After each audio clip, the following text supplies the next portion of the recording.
It'll be my 52nd summer at Timberlake, and I was 24 years old back in 1980 when I bought the camp. I was the youngest director in camping. It was before there was an award called the Legends of Camping.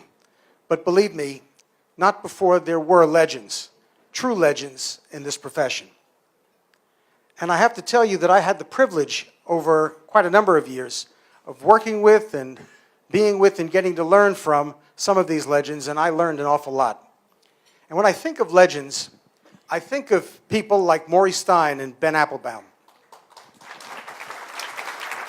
They were two of the most forward-thinking, generous people you could imagine.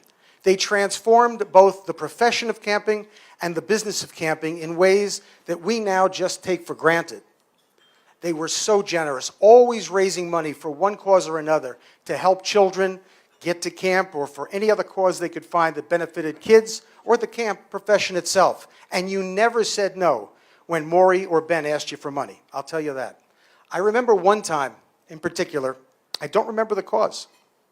Ben Applebaum called me on the phone and asked me for some money for something or another. And I said to him, how much should I give? And he gave me an answer that I remember to this day. He said, give as much as you can. Give until it hurts, and then give some more. And that's how they lived. That's how they were. Both of them left us way too soon. But I will tell you that I owe them a debt of gratitude for not only the friendship that they shared, but the wisdom they imparted in the time that we had. I miss them both. I will also tell you that while, particularly the camp professionals here, while the opportunity to learn from and be with legends like that has been lost to time, if you want to get a taste of what it was they had to offer, just an idea, learn some of the things that they had, you can still do it, because there are people in this room and around who learned from them as well. Giants, people like Doug Pierce, who's here with us tonight and is a giant in camping. Scott Rawls, Andy Pritikin, Dawn Ewing. Dawn is the director of Project Maury, and I got to tell you something. She's about as close to a saint as the camp profession has. Dawn Ewing deserves all of our appreciation. Jeff Ackerman and Skip Vickness, Dave and Shelley Tager among them. And of course, Maury's son, Tony Stein. I also recommend that you spend a little time with someone who isn't a camp director, but has done so much to really just advance the profession of camping. And that's my friend Bob Ditter, who in my mind is every much bit a legend of camping.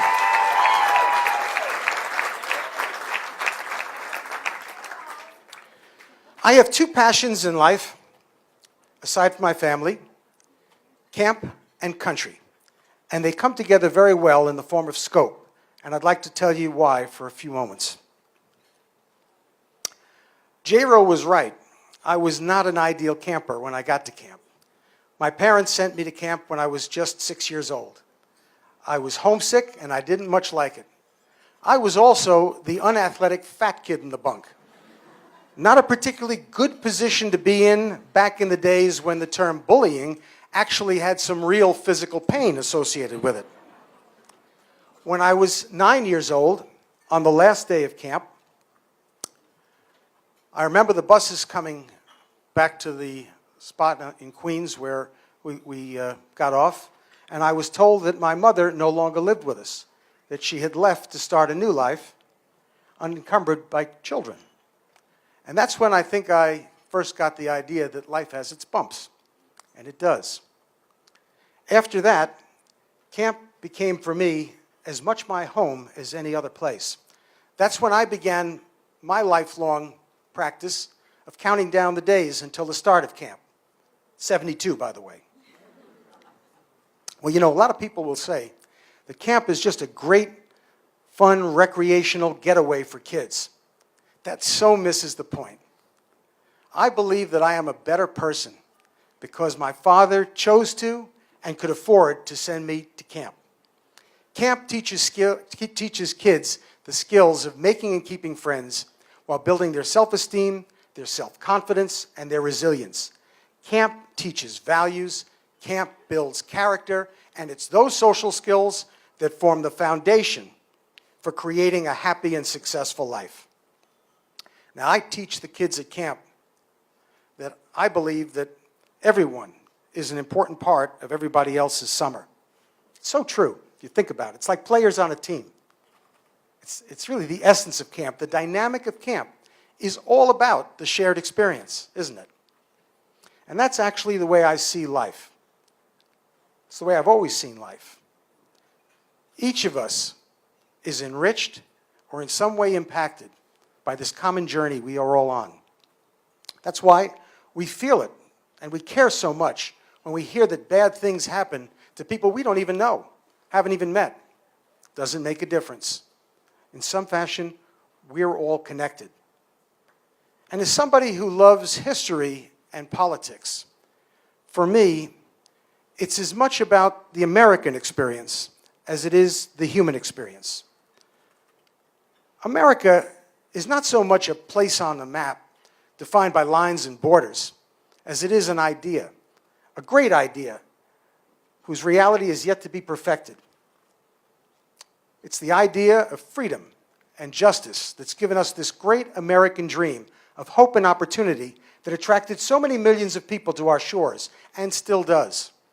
And it commits us to the shared belief that the benefits of America belong not just to a few of us, but truly to all of us, no matter where we're from or when we got here, no matter what we look like or what we believe, no matter who we love or where in this country we live.